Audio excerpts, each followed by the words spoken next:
ओम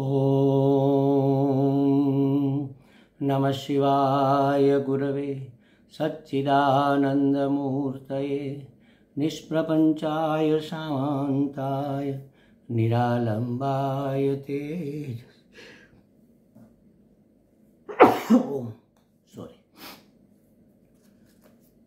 आज के इस अध्यात्म परिषद में आप सबका स्वागत है। अपरोक्षानुभूति चल रही है।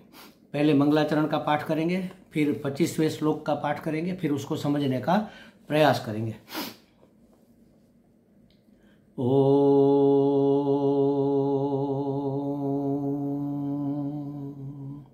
श्रीहरिं परमानंदं उपदेष्टारमीश्वरं व्यापकं सर्वलोकानां कारणं तं नमाम्यहम्। 25वां श्लोक। निर्विकारो निराकारः निरवध्योऽहमव्ययः नाहं देहो ह्यसद्रूपः ज्ञानमित्युच्यते बुधैः। किसको ज्ञान कहते हैं, इसकी चर्चा कर रहे हैं। क्या कहा इसमें कि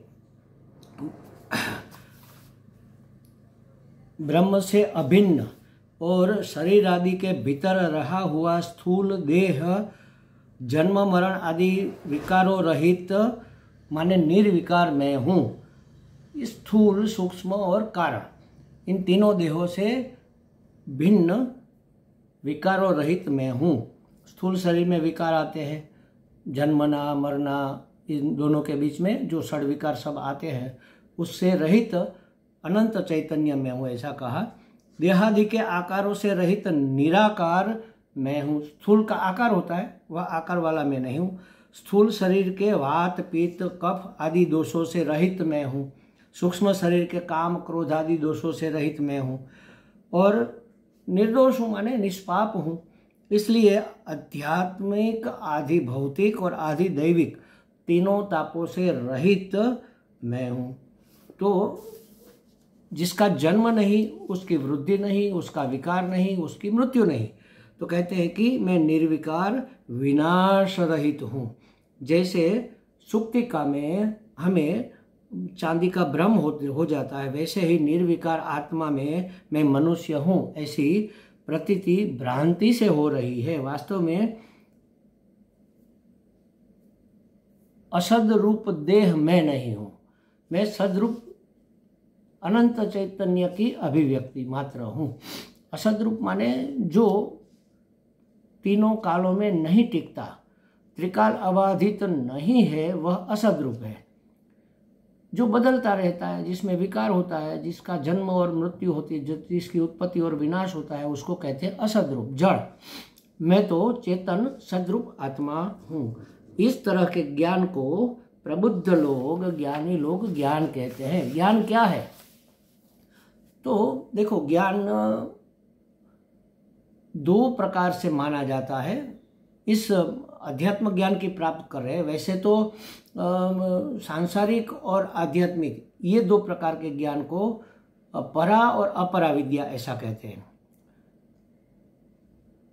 अपरा विद्या माने निम्नतर विद्या, जो भौतिक जगत की विद्या है, जैसे वनस्पति शास्त्र का ज्ञान, जैसे भौतिक शास्त्र का ज्ञान, ये सब अपरा विद्या है।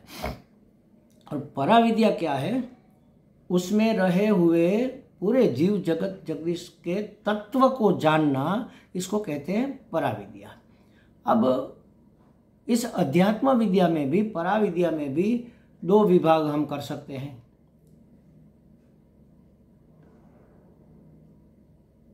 एक जड़ और चेतन, आत्मा और अनात्मा का भेद बताने वाली विद्या, भेद विद्या भी कह सकते हैं आप, द्वैत विद्या भी कह सकते हैं इसको। भेद बताने वाली विद्या को हम विवेक ज्ञान कहते हैं। ये ज्ञान ही है।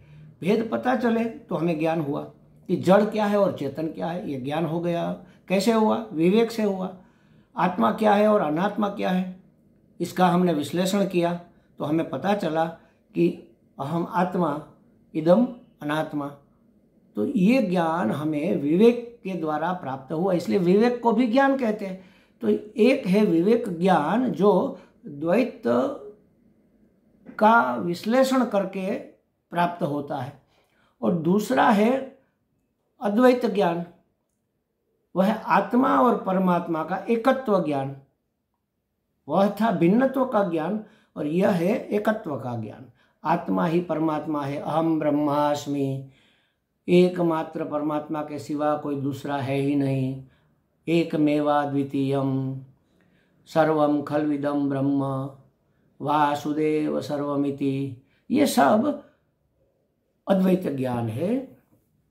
ये आत्मा और परमात्मा की एकता बताने वाला ज्ञान है, अभेद ज्ञान है। और वह था भेद ज्ञान। भेद ज्ञान माने आत्मा और अनात्मा में भेद करना, और उसके द्वारा वास्तविक जो आत्म वस्तु है उसको जानना, और जो अनात्म वस्तु है उसको जानकर उसका त्याग करना। जड़ और चेतन का विवेक, आत्मा और अनात्मा का विवेक, जो विवेक से प्राप्त होता है ज्ञान, उसको कहते हैं भेद ज्ञान। और उस विवेक के परिणाम स्वरूप हमें जो एकत्व की बुद्धि उत्पन्न होती है, अहम ब्रह्मास्मि बुद्धि उत्पन्न होती है, मैं आत्मा सर्वत्र व्याप्त अनंत चैतन्य हूँ, अखंड एक रस आनंद स्वरूप सच्चिदानंद आत्मा में हूँ, यह ज्ञान जो है वह है एकत्व ज्ञान। तो इस प्रकार की वृत्ति उत्पन्न होना, ज्ञान वृत्ति उत्पन्न होना, बुद्धि वृत्ति उत्पन्न होना, इसी का नाम है ज्ञान। इसी को प्रबुद्ध लोग ज्ञान कहते हैं। ज्ञान क्या है? कोई अगर हमें पूछे, या तो हमें अपने आप को पूछना चाहिए कि ज्ञान क्या है। तो एक है भेद ज्ञान, वैसे सबसे पहले तो एक है भौतिक ज्ञान और दूसरा है आत्मिक ज्ञान। अभौतिक माने पारमार्थिक ज्ञान, व्यावहारिक ज्ञान और पारमार्थिक ज्ञान, भौतिक ज्ञान और अभौतिक दिव्य ज्ञान। उसमें भी दो विभाग है, विवेक का भेद परक ज्ञान, विवेक द्वारा भेद परक ज्ञान, और आत्म एकात्म का अभेद परक ज्ञान। इस अभेद परक ज्ञान को ही प्रबुद्ध लोग, जागृत हुए लोग, आत्मज्ञानी पुरुष, जीवन मुक्त ज्ञानी महात्मा, इसी को ज्ञान कहते हैं। अब उसमें एक एक शब्द को लेकर हम थोड़ी आगे चर्चा करेंगे। कहा कि निर्विकार, श्लोक में पहले ही शब्द आया ना, हम निर्विकार, हम निर्विकार है। जो अपने को देह मानेगा वह या तो ईश्वर को मानेगा ही नहीं, या मानेगा तो अपने जैसा मानेगा। जब तक इस देह में देहात्म बुद्धि है, तब तक सामने दिखने वाले सभी देह हमें सत्य प्रतीत होंगे। उसमें अहम बुद्धि नहीं होगी, उसमें भी देह बुद्धि होगी। जैसी धारणा अपने विषय में होती है, वैसे ही धारणा अन्य के विषय में और अन्य में रहे हुए परमात्मा के विषय में भी, ईश्वर के विषय में भी वैसे ही धारणा हो जाती है। देह वाले का मन देह वाले की ओर ही खींचता है। अपने में जब तक देहात्मा बुद्धि है, तब तक ईश्वर में आकार बुद्धि रहती है। ईश्वर निराकार है ऐसा हमें अनुभव नहीं होगा। हमने अपने आप को देह माना, माने नाम रूपात्मक माना, रूप माने आकार वाला माना। अपने आप को आकार वाला मानते हैं तो हम परमात्मा माने ईश्वर को भी निराकार नहीं मान सकते, साकार ही ईश्वर को मानना होगा। एक बार महाकवि मोहम्मद जायसी, मलिक मोहम्मद जायसी करके एक बड़े अच्छे कवि, भक्त कवि हुए, वो बहुत कुरूप थे। वे एक बार बादशाह के दरबार में गए तो उसे देखकर दरबारी लोग सब हंसने लगे। तो मलिक मोहम्मद जायसी ने तत्काल पूछा, मोही का हंसही कि को हरही, माने आप लोग मेरी हंसी उड़ा रहे हैं या कुम्हार की हंसी उड़ा रहे। कुम्हार माने इस घट को घटाने वाला, बनाने वाला। मिट्टी तो हमारे तुम्हारे सबके भीतर एक ही है, और सबको बनाने वाला कुम्हार भी एक ही है, तो आप किस पर हंस रहे हैं? ऐसी ही घटना हमारे शास्त्र में भी आती है, जहाँ जनक जी के दरबार में जब अष्टावक्र जी गए, मुनि अष्टावक्र जी, तब उसे टेढ़ा मेढ़ा लंगड़ाते हुए चलता हुआ देखकर सब सभा के सब बैठे हुए लोग हंसने लगे। तो अष्टावक्र जी ने जनक राजा से कहा कि राजा, मैं तो समझता था कि आपके दरबार में ज्ञानी लोग बैठते हैं, लेकिन मैं देखता हूँ यहाँ तो सब चमार बैठे हुए हैं। सब आश्चर्यचकित हो गए, अरे हमें चमार कैसे कह दिया आपने? क्योंकि आपने मेरे इस चमड़े को ही देखा ना, चमड़े के बने हुए शरीर को ही देखा। चमड़ा कौन देखता है? चमार देखता है। उसके भीतर प्रकाशित आत्म चैतन्य को आप नहीं देख पा रहे, तो आपको क्या कहें? तो कहते हैं कि आप लोग मुझे देखकर हंस रहे हैं, तो मिट्टी तो सब में एक ही है, पंच महाभूतों से बना यह पुतला आप सबका भी पंच महाभूतों से बना पुतला। और बनाने वाला जो ईश्वर है, जिसको कुम्हार कहो, जैसे घड़ा बनाने वाला कुम्हार होता है, तो निमित्त कारण जो ईश्वर है वह भी सबका एक ही है। तो आप हंसे किस पर? तो कहने का मतलब ये है कि जो मनुष्य जैसा अपने आप को देखता है वैसा ही दूसरों को देखता है। मनुष्य दूसरों के विषय में कुछ कहता है, वह अपनी स्थिति ही बयान कर रहा होता है, अपनी ही स्थिति की सूचना देता है। अच्छाई बुराई अपने ही दृष्टिकोण का भेद है। एक चीज को हम अच्छा कहते हैं, उसी वस्तु को दूसरे लोग बुरा भी कहते हैं। तो ये अपना अपना दृष्टिकोण का भेद है। निर्विकार कहा, माने विकार का अर्थ है बिगड़ना, विकृत होना। मन में कामना का आना विकार है। भगवान शिव का ध्यान, प्रलयंकारी रुद्र का ध्यान करने से काम वृत्ति निवृत्त होती है। ये काम का आना विकार है और उसकी निवृत्ति का मार्ग है शिव जी का ध्यान। और शेष शाही भगवान विष्णु का ध्यान क्रोध को निवृत्त करता है। क्रोध का आना भी विकार है। गंगा जी बह रही है तो क्षीर सागर में तरंगे उठ रही है, उसके ऊपर शेष शैया में भगवान विराजमान है और उसके पांव अपनी गोदी में लेकर लक्ष्मी जी उसके पांव दबा रही है, अपने उसके चरण दबा रही है, चरण सेवा कर रही है। ऐसा ध्यान करने से क्रोध शांत हो जाता है। अनेक उपाय हमारे शास्त्र में बताए हैं विकारों को दूर करने के, विकारों को शांत करने के, विकारों का शमन करने के उपाय बताए गए।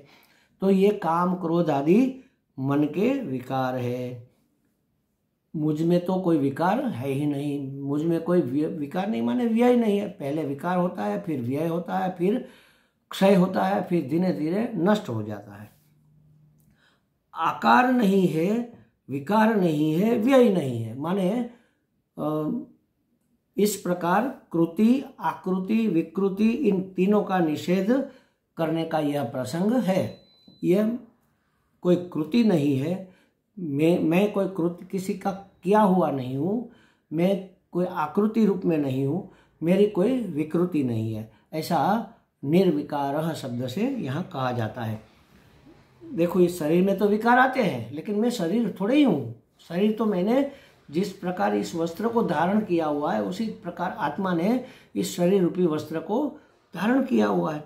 शरीर में बचपन आता है, युवानी आती है, बूढ़ापा आता है, फुंसी फोड़े निकल आते हैं। ये सब देह के विकार है, ये मेरे विकार थोड़े ही है। इसी प्रकार मन के विकार है, काम, क्रोध, लोभ, मोह, मद, मात्सर्य, दंभ, ये सब मन के विकार है। जब हम किसी वस्तु को महत्वपूर्ण मानते हैं तो उसका न होना अभाव और दूसरे के पास उसका होना, इसको प्रभाव हम मानते हैं। तब वस्तु की प्राप्ति का संकल्प होता है। विकार कैसे होते हैं, इसके मूल में क्या है? जब हम किसी वस्तु को महत्वपूर्ण मानते हैं और वह हमारे पास नहीं है तो उसका अभाव मानते हैं, दूसरे के पास है तो उसका हम पर प्रभाव पड़ता है। तब उस वस्तु की प्राप्ति का संकल्प मन में उठता है। वस्तु को उत्तम मानने से उसके विषय में संकल्प होता है। ये उत्तम है, यह निकृष्ट है, ये श्रेष्ठ है, ये कनिष्ठ है, ये मेरे पास होनी चाहिए, ये मेरे पास नहीं है। ऐसा भाव जब जगता है तब वस्तु की प्राप्ति का संकल्प उठता है। संकल्प कह लो, कामना कह लो, उसे प्राप्त करने की इच्छा का उदय होता है। तब उसकी प्राप्ति के लिए प्रयत्न किया जाता है। वह प्रयत्न उचित भी होता है, अनुचित भी होता है। उचित है तो उसको धर्म कहते हैं, अनुचित है तो उसको अधर्म कहते हैं। इसी कामना के, इसी संकल्प के, इसी इच्छा के दो पुत्र है। एक है काम और एक है क्रोध और एक है लोभ। कामना के दो पुत्र क्रोध और लोभ। कामना पूर्ति जब हो जाती है तब लोभ उत्पन्न होता है कि और चाहिए और चाहिए और चाहिए। और कामना पूर्ति नहीं होती है तो कामना पूर्ति में आड़े आने वाले, विक्षेप करने वाले के लिए हमारे मन में क्रोध पैदा हो जाता है। कामना का बार बार पूरी होती रहे तो लोभ, और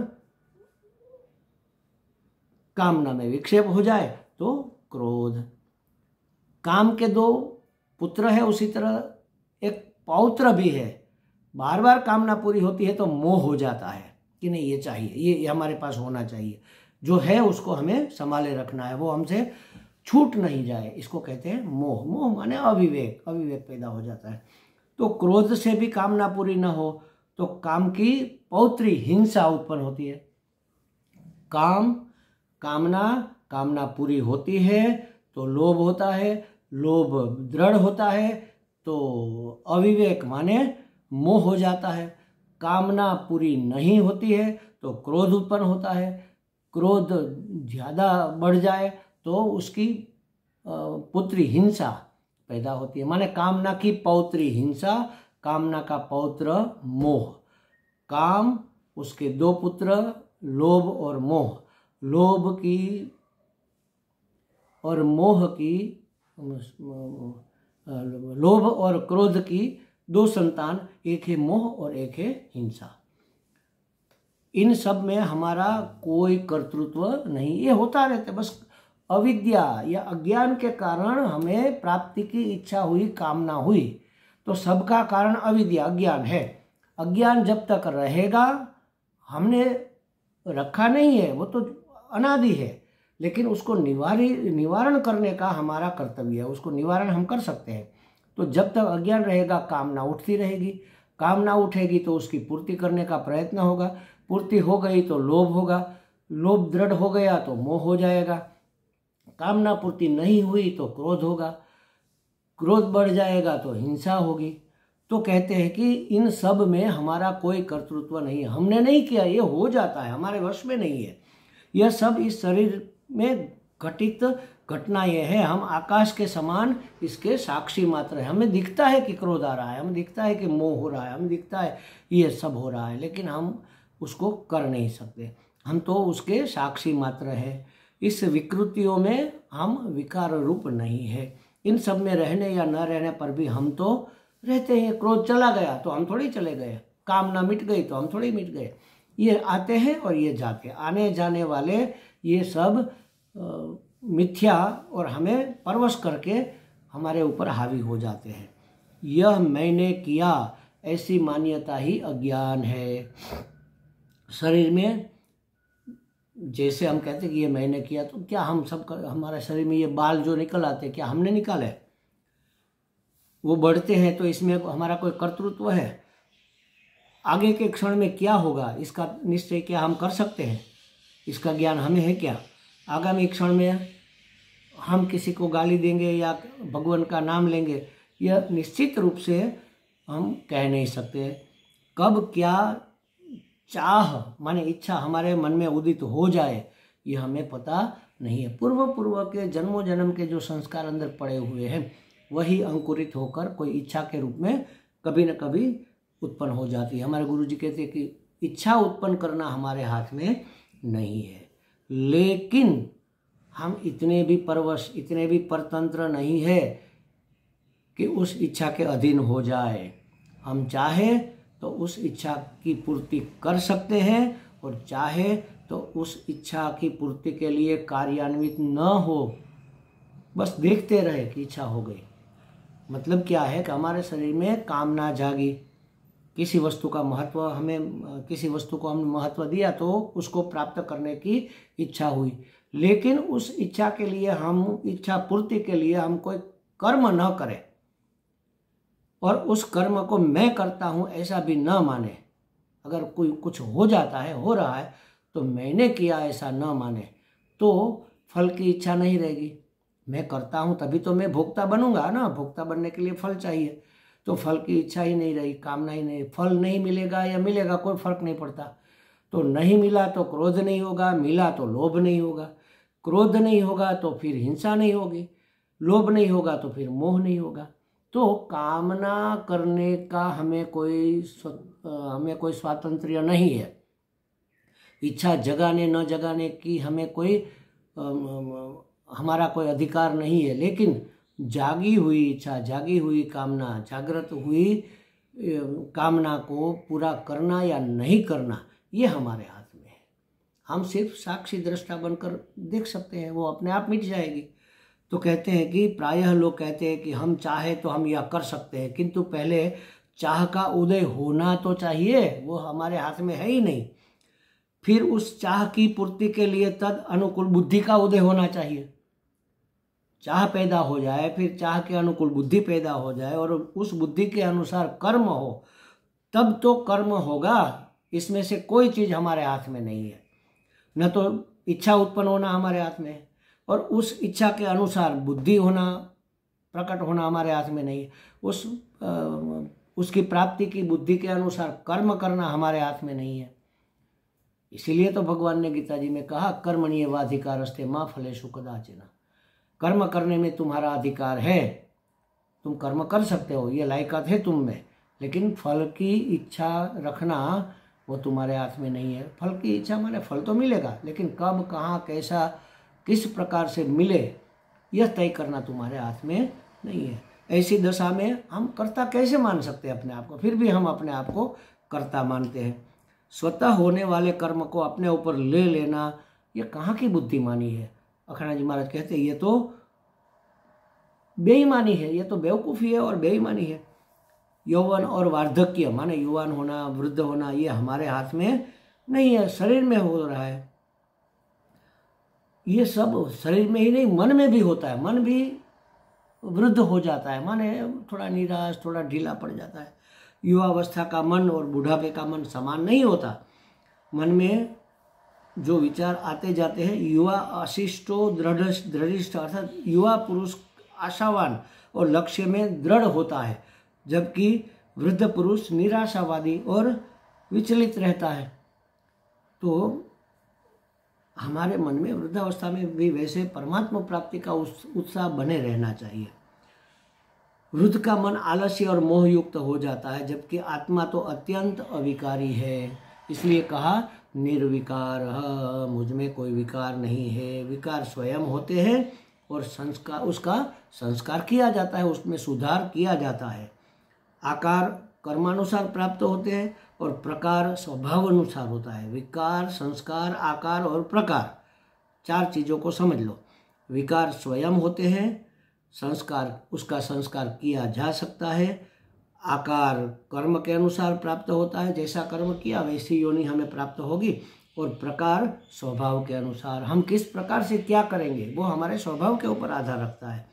तो हमें चाहिए कि विकारों से मुक्त हो जाए और आकार प्रकार आदि में तटस्थ रहे, तब हम अपने आप को निर्विकार आत्मा अहम ऐसा कह सकते हैं। आगे एक दूसरा शब्द आता है निराकार, इसकी चर्चा हम बाद में करेंगे। ओम पूर्णमदः पूर्णमिदं पूर्णात् पूर्णमुदच्यते पूर्णस्य पूर्णमादाय पूर्णमेवावशिष्यते। ओम शांति शांति शांति। हरि ओम। श्री गुरुभ्यो नमः। हरि ओम।